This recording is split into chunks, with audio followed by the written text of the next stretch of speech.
नमस्कार, आप देख रहे हैं सी न्यूज। मैं हूं आपके साथ अभिषेक शर्मा। सी न्यूज पर आप सभी का स्वागत है। सी न्यूज पर वक्त है न्यूज बुलेटिन का, तो आइए नजर डालते हैं इस वक्त की कुछ खास खबरों पर। बलिया बैरिया के पंचरुखिया गंगा नदी के उस पार गंगा के धारा को मोड़ने हेतु ड्रेजिंग कार्य हेतु आज शुक्रवार के दिन बैरिया विधानसभा के विधायक सुरेंद्र नाथ सिंह नए कार्यक्रम का शुभारंभ गंगा पूजन अर्चन के साथ किया। समाज में जी रहा हूँ तो कोई भी परिस्थिति आएगी उसका सामना करने की तैयार है। ये भी राज्य परसों की घटना है, एक व्यक्ति खाए पिए हुए रोडवेज का दम तोड़ दिया। देखिए पत्रकार जी, हकीकत ये है कि इस महामारी से बड़ी भूखमरी की परिस्थिति पैदा होने जा रही है। तो इसलिए इस महामारी शब्द तो चले ही चले, प्रिकॉशन चले, सुरक्षा चले, सब कुछ चले, लेकिन भूखमरी भी समाज में ऐसा न पैदा हो जाए, नहीं तो अराजकता की स्थिति हो जाएगी। इसलिए अब हमारी समझ से मेरा निजी प्रार्थना है, निवेदन है, अपने उच्च नेताओं से निवेदन है कि अब लॉकडाउन का पीरियड न बढ़ा करके केवल साधनामय जीवन जीने के लिए सबको आग्रह किया जाए, सबसे ये किया जाए। और लॉकडाउन के कहीं लॉकडाउन जो है पूरे देश के लिए, गरीबों के लिए लॉकडाउन न हो जाए, इसका भी ध्यान रखना चाहिए। लॉकडाउन में न बदल जाए, इसलिए अब जो है सभी काम को चालू करना चाहिए ताकि गरीब भूखमरी के शिकार न हो और खाने बिना कोई न मरे। जी, अभी सपा का एक मुखिया का बयान आया है, मनरेगा का जो काम किया जा रहा है गाँव में, उस पर भी उत्तर प्रदेश सरकार राजनीति कर रही है और उनको काम कराकर पैसा न देने की।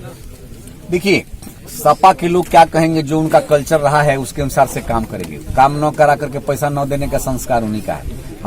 हमारी सरकार तो बिना काम कराए आपके जनधन योजना में 500 1000 रुपए भेज दिया, विधवा पेंशन के नाम पर 3 महीने का पेंशन भेज दिया, विकलांग के नाम पर जो है 3 महीने का पेंशन भेज दिया, किसानों को जो है 2 वर्ष का अग्रिम जो है 6-6 हजार रुपया भेज दिया। इतना बड़ा उदार मन से काम करने वाला न कोई नेता आज तक पैदा ही नहीं हुआ था। सपा और बसपा की तो बात छोड़ दीजिए, 60 वर्षों तक राज करने वाली कांग्रेस के मन में, नियत में ऐसा नहीं था, तो छोटे लोगों को कौन बात कहे। राहुल गांधी का ट्वीट आया था, उन्होंने ये कहा था जो भारत में कोरोना मरीज जनसंख्या बढ़ी है भजपा के देन है। पहला लॉकडाउन में 500 जनसंख्या थी, आज 1.5 लाख होने। देखिए वो तो देखिए हकीकत क्या है कि राहुल गांधी तो लिखा पढ़ा, वो जो सर्टिफिकेट लेकर के पढ़ता बांटता है। मैं तो यही कहूंगा कि वो तो खुदे जाकर के इनके संबंध के लोग और कांग्रेस के लोग जो है इटली से दहेज में कोरोना लेकर के चले आए हैं। इसको जो है राजीव गांधी को तो दहेज में कुछ नहीं मिला, लेकिन इटली से ही कोरोना लेकर के जरूर चला है। हर हफ्ता ही कोरोना लेकर के लेने के ही जाते थे। तो राहुल गांधी क्या बोलेगा भाई, हमारे नेता, हमारी सरकार गरीबों की सेवा करने के लिए, हमारा योगी आदित्यनाथ जी तो दिन रात जीवन को रिस्क में डाल करके सेवा कर रहे हैं। इतना सुंदर तो सेवा और साहस का स्वरूप कहीं देखने को किसी नेता में मिलेगा ही नहीं भारत में। और सभी दलों में यदि देखा जाए तो उत्तर प्रदेश के मुख्यमंत्री योगी आदित्यनाथ जी के सेवा का कोई विकल्प नहीं। भाजपा सरकार ने ऐलान किया था कंपनियां जो भी है अपने मजदूरों को भोजन देगी, परंतु तमाम ऐसी कंपनियां जो भोजन न देकर उनको नौकरी से निकाल रही है। देखिए, आपको बताते हैं, व्यापारी कभी जो है हानि का व्यापार करता ही नहीं। इसलिए हमारी सरकार, मैं जरूर इसमें कहूंगा कि हमारी सरकार जो घोषणा जरूर की थी, लेकिन इस मोर्चे पर हम लोग सफल नहीं हो पाए हैं। और जो भी व्यापारी हैं मजदूरों का शोषण किए हैं, और इस पर जो है कार्रवाई होनी चाहिए। मैं तो यहाँ तक कह रहा हूँ कि अभी भी समय है। अब लॉकडाउन को मैं प्रार्थना करता हूँ कि सभी चीजों पर जो है एक संयम का फार्मूला समाज को देकर के, सबको जो है सामान्य जीवन जीने की परिस्थिति बनाई जानी चाहिए। और जो भी रोगी मिल रहा है उसको जो है पूरा बिल्कुल संपूर्ण खर्च करके उसको स्वस्थ बनाने का सरकार को बीड़ा उठाना चाहिए। इस महामारी में आपके द्वारा क्या संदेश है लोगों के लिए? देखिए, मेरा तो संदेश अपने महामारी में पूज्य लोगों से, दुआबा के लोगों से, बहुत लोग मजाक करते हैं, लेकिन मैं उसको मजाक भी मान करके, उपहास भी मान करके वही बात बोलूंगा। मैं तो कह रहा हूँ कि भारतीय संस्कृति को दुनिया में प्रमाण देने के लिए महामारी संदेश लेकर के आई है। और कोई भी व्यक्ति, हमारा जो कहना मना है, हल्दी और तुलसी का सेवन करिए, कोरोना का प्रभाव उसके ऊपर कम आ रहा है। मैं तो देख रहा हूँ कि जो लोग हल्दी का सेवन रोज नियमित गर्म पानी के साथ कर रहे हैं, तुलसी का सेवन कर रहे हैं, गिलोय का सेवन कर रहे हैं और संयमित जीवन जी रहे हैं, शाकाहारी भोजन कर रहे हैं, उन पर कोरोना का कोई असर नहीं। तो मैं सबसे प्रार्थना करता हूँ कि सब लोग नियम संयम से रहें और तुलसी का और हल्दी का सेवन करें, गिलोय का सेवन करें। बिल्कुल जो है कोरोना प्रभावित नहीं करेगा। बलिया से सीनू संवाददाता अर्जुन शाह की रिपोर्ट। लाल भगत उच्च विद्यालय काशनगर के इतिहास में पहली बार आर्यभट्ट कोचिंग सेंटर काशनगर के बच्चों ने मैट्रिक रिजल्ट 2020 में अपार सफलता प्राप्त की, जिसमें सभी बच्चों ने उत्तम अंक प्राप्त किए।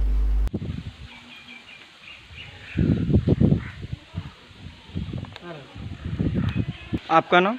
आशुतोष कुमार। पिता का नाम सिकंदर सिंह, घर बन्नी वासा, पोस्ट पररिया, थाना सोनबरसा, जिला सहरसा। मैं आर्यभट्ट कोचिंग सेंटर में पढ़ता था। मुझे मैट्रिक में 431 नंबर मिला, जिसमें सबसे ज़्यादा नंबर सोशल साइंस 95 नंबर, उसके बाद साइंस 86 नंबर, उसके बाद Hindi 85 number, math 81 number, Sanskrit उसके बाद 84 नंबर। जी आप कहाँ पढ़ रहे थे? मैं आर्यभट्ट कोचिंग सेंटर में पढ़ रहा था, जो काशनगर गांव में स्थित है। उसके बाद आपका नाम? मेरा नाम प्रेमराज है। मेरे पिता का नाम श्री देव कुमार भगत है और मेरा घर काशनगर बाजार, पोस्ट पटिया, थाना सोनबरसा, जिला सहरसा है। कितना मार्क आया आपको? मुझे मैट्रिक में 410 अंक प्राप्त हुए। 410 अंक। इसमें सबसे ज़्यादा मैथ में 89 अंक प्राप्त हुए। इस कोचिंग के बारे में आप क्या कहना चाह रहे हैं? इस कोचिंग के बारे में मेरा यही कहना है कि यहाँ के टीचर सब बहुत अच्छे हैं, जो कि हमें बहुत अच्छी तरीके से मोटिवेट करते हैं। किसी भी चीज़ में, हर सब्जेक्ट को समझने में कोई भी दिक्कत नहीं होती है और अधिक से अधिक अंक लाने में बहुत सहायता करते हैं। आपका नाम? मेरा नाम अनंत कुमार है। मेरा पापा का नाम नरेश भगत, मेरी मम्मी का नाम मनी देवी, मेरा थाना सोनबरसा, जिला सहरसा। मुझे मैट्रिक में 407 अंक प्राप्त हुए। किस कोचिंग में पढ़ रहे थे आप? Aryabhatta coaching centre. कहाँ? काशनगर। कैसा लगा ये कोचिंग का पढ़ाई? इस कोचिंग का पढ़ाई बहुत ही बेहतर है। यहाँ पे कोई भी बच्चा अधिक अंक ला सकता है।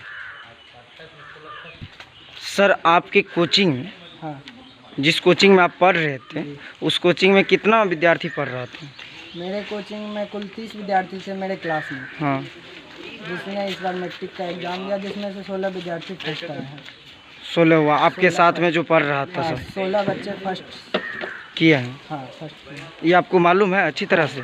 जिसमें से 3 विद्यार्थी को 400 प्लस मार्क आए हैं। ठीक। आपका नाम? अंकिता कुमार। पिता पप्पू शाह और coaching Aryabhatta central public school और मेरा मार्क है 397। मेरे क्लास में 30 स्टूडेंट थे, जिसमें कि 16 फर्स्ट और मेरे। आपको क्या कहना है सर? इसके बारे में यही कहना चाहूँगा कि इसमें बच्चे भी बहुत ज़्यादा मेहनत किए और हम सभी टीचर भी मिलकर बहुत ज़्यादा मेहनत किए। हम लोगों ने समय से पहले सिलेबस भी ख़त्म कर दिया और group by group weekly test भी हम लोगों ने लिया और उसमें हम लोगों ने काफ़ी मतलब एक तरह से हम लोगों ने इतना मेहनत किया और बच्चे का भी बहुत बड़ा मेहनत था, योगदान था ये अंक प्राप्त करने में। और हम क्या बताएं। सर आपका नाम? मेरा नाम सोनू कुमार हुआ। आप क्या हैं सर? मैं संस्कृत टीचर हूँ। मैं इस कोचिंग सेंटर में संस्कृत पढ़ाता हूँ। सर आपका नाम? मेरा नाम प्रहलाद कुमार भगत। सर आप क्या चीज़ हैं? हम इंग्लिश पढ़ाते हैं। इंग्लिश पढ़ाते हैं? जी जी। कौन सा कोचिंग है sir? Aryabhatta coaching centre. Aryabhatta coaching centre में। जी जी। सर बच्चे के बारे में आपको कुछ कहना है? बच्चे जो बोल रहे थे हमको अधिक से अधिक मार्क आया, तो बच्चे मेहनत पर कीजिए, बच्चे मेहनत कीजिए और हम लोग जितना कोर्स था हम लोग पूरा कर लिए। बिहार से सीनियर संवाददाता कविंदर कुमार की रिपोर्ट। शेहडोल मुख्यालय में स्थित कृष्णा होटल के पास यहां लगे सीसीटीवी कैमरे में रिकॉर्ड हुआ वीडियो सोशल मीडिया में मचा रहा धूम। यहां एक सांड ने जमकर कोहराम मचाया। गली में घुस रहे युवक को सांड ने खदेड़ खदेड़ कर पीटा। अचरज की बात है कि बीच बचाव करने आए अन्य युवक को सांड ने छुआ भी नहीं, वह एक ही व्यक्ति के पीछे पड़ा हुआ था। पूरी घटना गली में लगे सीसीटीवी कैमरे में कैद हो गई। शेहडोल से सीनियर संवाददाता विनय मिश्रा की रिपोर्ट। सिरसा जिले के सोनबरसा राज क्षेत्र के देहत गांव में अपने ही सगे भाई ने अपराधी के साथ मिली भगत से की मारपीट। दरअसल आपको बता दें कि इस कोरोना जैसी महामारी में लोगों को अपने घरों में रहने के लिए कह रहे हैं, लेकिन लोग सुधर नहीं रहे हैं। फिर भी दिन प्रतिदिन घटना एक न एक दिन होती ही रहती है। मारते सबका सामान के साथ रहे, 3-4 आदमी रहे, ओकरा नहीं चिन्ह लिए, अपन सब दियाद रहे, ओकर बेटा रहे, पत्नी आर रहे, सबटा पुष्ट मार लगे। जब हमरा ब्लड निकल गए, हम बेहोश भए गेलिए, तब हमरा छोड़ के सब गाड़ी पचड़ के फरार भए गेले। कहाँ के मामला छे? देहद के 6 नंबर वार्ड में। देहद कहाँ पड़े छे? राजा सोनवर्षा से 1 किलोमीटर पूरा। कौन सब मारा था? अरविंद मिस्त्री, चंदन मिस्त्री, जजराम मिस्त्री, अरुण मिस्त्री, इनकर सब जते परिवार है सबटा, एकर बाल बच्चा जे छै ऋतिक कुमार, दीपक कुमार, पंकज कुमार, सब। इससे पहले विवाद भी चल रहा था? विवाद जमीन के चले रहे, बंटवारा कह देलकै, नापी पर 3.5 धूर बने रहे, ताहिमे 2.5 धूर देलकै। 2.5 धूर दै के बाद जे छै ताहि पर नापी भेलै, नापी करे के बाद क्लियर भए गेलै, तब घर नहीं दै छै बनबै ले। वएह में हम जे छै खुट्टा खम्भा बदले रहिए, कहलकै नहीं घर नहीं बना, वएह पर ओहो कॉल गाड़े रहे, हमरा नहीं देलकै करे ले कॉल, कहलकै तू नहीं करिए, हम कॉल। थाना में आवेदन दिए थे? हाँ, थाना में आवेदन दिलिए, 4 बेर, एको बेर पुलिस प्रशासन नहीं गेले। आइ जब फोन केलिए कि सर हे बदमाश आर अइले, तो कहलकै भोर में जेबे केले दोनों पार्टी के समझा के, कहलकै कि हवाई जहाज से आ गया है। नाम? विनोद मिस्त्री। सिरसा से सीनू संवाददाता कविंदर कुमार की रिपोर्ट। जहां एक तरफ प्रदेश की योगी सरकार प्रवासी मजदूरों को हर सहूलियत देने के लिए रोज नए कानून बनाकर लाभ पहुंचा रही है, वहीं दूसरी तरफ कोरोना आपदा आश्रय स्थल बीएनबी इंटर कॉलेज मड़ियाओं पर खाद्यान्न के लिए श्रमिकों की लात घूसों से पिटाई कर भेज दिया जा रहा है। भिवंडी महाराष्ट्र से सपरिवार आए श्रमिक मोहन पटेल पुत्र सुखदेव पटेल निवासी रामनगर सेकंड गुरुवार की सुबह 8 बजे कोरोना आपदा आश्रय स्थल मड़ियाओं पर पहुंचकर सभी घर वालों को थर्मल स्कैनिंग कराकर भोजन कराने के लिए घर चला गया। जब घर से भोजन श्रमिक कोरोना आपदा आश्रय स्थल पर खाद्यान्न लेने के लिए आया तो मौजूद लेखपाल मनोज यादव व सिपाही घनश्याम पांडे द्वारा कहा गया कि तुम्हें आने में देर की है, इसलिए खाद्यान्न नहीं मिलेगा, जिस पर श्रमिक लेखपाल से जिद करने लगा। हमारा है मोहन पटेल। कहाँ के निवासी हो? रामनगर नंबर 2 में हूँ। कहाँ से आए हो? बॉम्बे। किससे आए? ट्रेन से आए कि बस से आए? कब आए? बस से आए हम परसों मतलब 5 बजे। तेज बोलो। कल यहाँ आया था, अब आज जो कल यहाँ आया सुबह 8 बजे के लिए। यहाँ मतलब बीएनबी के इंटर कॉलेज क्वारंटीन सेंटर पे। तो यहाँ क्या तुम्हारे साथ घटनाएं घटी? हमारे से अन्याय वही हुआ साहब। मैं 12 बजे यहाँ था। मुँह खोल के बताओ। 12 बजे ले यहाँ था। उसके बाद मैं मेरी परिवार बुलाया और जो है मैं चला गया साहब। खाना खाने को लगा था बहुत कर। मैं यहाँ बात करे थे और जो है ना बोले जाओ अच्छे कहा के आओ, कहा के आया और 5 बजे के 5:30 बजे के लगभग आए थे। बोलेगा हम कहा तुम्हारा खलास हो गया। क्या खलास? कि तुमको राशन नहीं मिलेगा। अच्छा, कौन कहा? मेरा कुल हो चुका है। कौन कहा? तो राशन जो धरा था वो बोले कि नहीं मिलेगा। तो जो है एक वो सामने वाला जो बैठा है हमको जो है हुए कि यहाँ से मारते मारते वहाँ ले गया। कौन मारा वो? मतलब पुलिस है। हाँ, पुलिस वो सामने बैठे। पुलिस क्यों मारा? वो बोले पहले वो लोग बुलवाए किसको बाहर। मैं यही बात बोला कि क्यों साहब मेरा हक चला, कहाँ है तुम निकल गए, तुम्हारा हक चला गया। इसीलिए जो है ना कि मेरे को जबरदस्ती निकलवा के मरवाए। तुम यहाँ क्वारंटीन के लिए आए हो क्या? यहाँ रहने के लिए आए हो? राशन लेने आए थे?